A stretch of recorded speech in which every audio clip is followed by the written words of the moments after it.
disciple. Hallelujah. Before heavens and earth, and before dark and light, you are Jehovah, and no one be like you.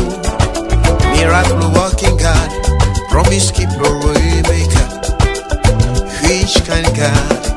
I never see your time. I beat you on the door, and you gonna draw. When you MAWU, they give me so clear. Now you the Jehovah, like you MAWU can you see? You make more talk we go. Yeah, MAWU can you see? You make more talk we go.